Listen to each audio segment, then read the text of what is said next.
Hello friend, welcome back to my channel. So friend, आज इस video में हम चर्चा करेंगे ब्रिक बॉन्ड के ऊपर। हम डिस्कस करेंगे, साथ में उसके डिफरेंट टाइप्स की भी हम चर्चा करेंगे। तो होप कि आप सब अच्छे होंगे। और जो लोग मेरे चैनल पे अभी न्यू हैं और चैनल को सब्सक्राइब नहीं किए हैं, वो मेरे चैनल को सब्सक्राइब कर लीजिए।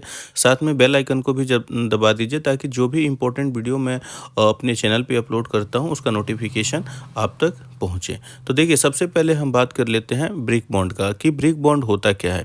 तो ब्रिक बॉन्ड की अगर बात करें तो ब्रिक बॉन्ड वह तरीका होता है ना, जिसमें दीवार, फर्श या रास्ता बनाने के लिए ईंटों को बिछाया जाता है, यानी pattern for laying brick to create wall, floors या पाथ। यही यहाँ पे मैंने मेंशन किया है। अब बात कर लेते हैं इसके डिफरेंट टाइप्स की। तो डिफरेंट टाइप्स में से हम आज जो टाइप्स डिस्कस करेंगे वो डिस्कस करेंगे स्ट्रेचर बॉन्ड की, दूसरा हेडर बॉन्ड, तीसरा इंग्लिश बॉन्ड और चौथा फ्लेमिश बॉन्ड। यानी हम इसके डिफरेंट टाइप्स में से ये चार जो टाइप्स है, स्ट्रेचर, हेडर और इंग्लिश और फ्लेमिश बॉन्ड, उसका हम इस वीडियो में डिस्कस करेंगे। ठीक है। तो डिफरेंट टाइप्स डिस्कस करने से पहले हम ब्रिक्स के बारे में थोड़ा सा जानकारी ले लेते हैं, यानी उसके बारे में हम डिस्कस कर लेते हैं। तो ब्रिक्स जो होता है ना, ब्रिक्स का जो टॉप पार्ट होता है उसको फ्रॉग बोलते हैं।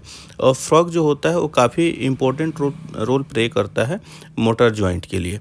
और जो लेंथ का एरिया होता है, मतलब जो आगे वाला फेस होता है जिसको लेंथ बोलते हैं, उसको स्ट्रेचर बोलते हैं। लेंथ वाले एरिया को स्ट्रेचर बोलते हैं और विड्थ वाले एरिया को हेडर बोलते हैं। और स्टैंडर्ड साइज जो ब्रिक का होता है 9 inch into 4 inch into 3 inch, यानी 9 इंच इसका लेंथ होता है, विड्थ 4 इंच और थिकनेस 3 इंच होता है। एक ब्रिक्स में 2 स्ट्रेचर और 2 हेडर होता है।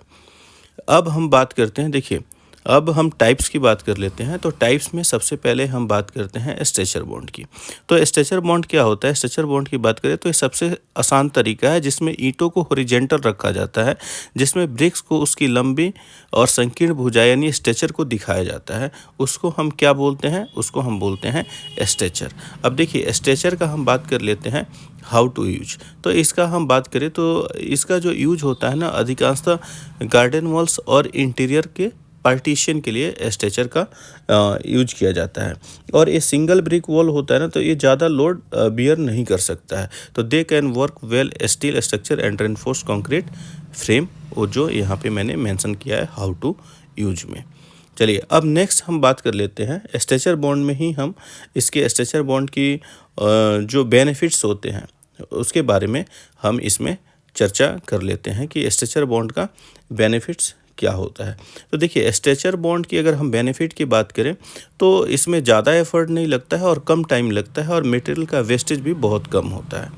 अब इसकी हम बात करेंगे कि स्ट्रेचर बॉन्ड की अगर हम नेक्स्ट बात करते हैं इसकी लिमिटेशन की। ठीक है। तो स्ट्रेचर बॉन्ड में ही हम इसके लिमिटेशन की बात कर लेते हैं।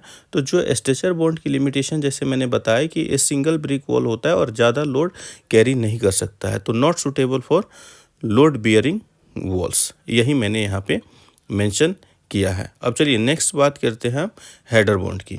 तो हेडर बॉन्ड की बात करें तो इसमें ब्रिक्स को हेडर के साथ, मतलब जो हेडर होता है उसको दिखाया जाता है, बाहर की ओर रखा जाता है, और अधिक मोटाई वाले वॉल को हेडर बॉन्ड और मजबूती प्रदान करता है। जो हेडर बॉन्ड होता है वो अधिक मोटाई वाले वॉल को क्या करता है? मजबूती प्रदान करता है। ठीक है। अब हम इसका बात कर लेते हैं कि हेडर बॉन्ड जो होता है ना, अब इसके हम यूज के बारे में यूज का बात कर लेते हैं हेडर बॉन्ड का। ठीक है। तो देखिए क्या होता है, हेडर बॉन्ड जब भी आप देखेंगे ना, तो जो विड्थ वाला एरिया होता है कभी भी वहीं दिखाया जाता है हेडर बॉन्ड में। तो वही मैंने आप लोगों को बताया है। तो हेडर बॉन्ड का जो यूज होता है वॉल में होता है, पार्टीशन यानी कैविटी वॉल में होता है। एक्सटीरियर में जो आप डोम वगैरह देखते हैं, आगे डिजाइन बना होता है, फिकेट्स, उसमें यूज किया जाता है हेडर बॉन्ड का। ठीक है। अब नेक्स्ट हम बात करते हैं हेडर बॉन्ड का ही बात कर लेते हैं। हेडर बॉन्ड्स के बेनिफिट्स के बारे में हम बात कर लेते हैं। ठीक है। तो इसका क्या होता है? Interlocking pattern of BRICS create a strong and durable bond. अब हम नेक्स्ट बात कर लेते हैं इंग्लिश बॉन्ड की। तो इंग्लिश बॉन्ड की बात करें ना, तो इंग्लिश बॉन्ड जो होता है अपनी मजबूती के लिए सबसे अलग है।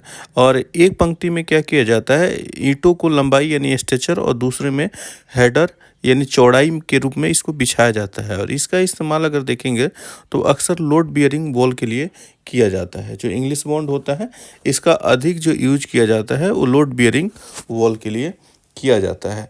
अब हम जो नेक्स्ट इसका बात कर लेते हैं, इसके यूज के बारे में बात कर लेते हैं। तो ये सिविल इंजीनियरिंग के जो प्रोजेक्ट्स होते हैं जैसे ब्रिज वगैरह, वहाँ पे इसका यूज किया जाता है।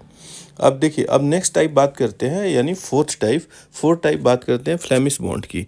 तो इसमें प्रत्येक पंक्ति में हेडर और स्ट्रेचर को बारी बारी से बिछाया जाता है, जैसे इसका जो पैटर्न होता है ना, वो काफ़ी ज़्यादा सजावटी होता है। उसको हम क्या कहते हैं? फ्लेमिश बॉन्ड कहते हैं। और फ्लेमिश बॉन्ड में ही नेक्स्ट हम बात कर लेते हैं कि इसका जो यूज के बारे में बात कर लें फ्लेमिश बॉन्ड की। तो जो इसका यूज होता है ना, अधिकांशतः जो होता है, ये होता है Flemish bond is often use in non load bearing walls में इसका यूज कर होता है। और एग्जाम्पल कर लेंगे तो इसका हो जाएगा केव प्लेस इन लंदन। ठीक है, तो होप कि आप सबको मेरा वीडियो अच्छा लगा हो। तो अगर मेरा वीडियो आप सबको अच्छा लगा हो तो चैनल को लाइक कर दीजिए, वीडियो को ज़्यादा से ज़्यादा शेयर कीजिए अपने दोस्तों के साथ, अपने कुलीग के साथ, अपने रिलेटिव्स के साथ, और चैनल को सब्सक्राइब करना बिल्कुल ना भूलिए। मिलते हैं नेक्स्ट वीडियो में। Thanks lot.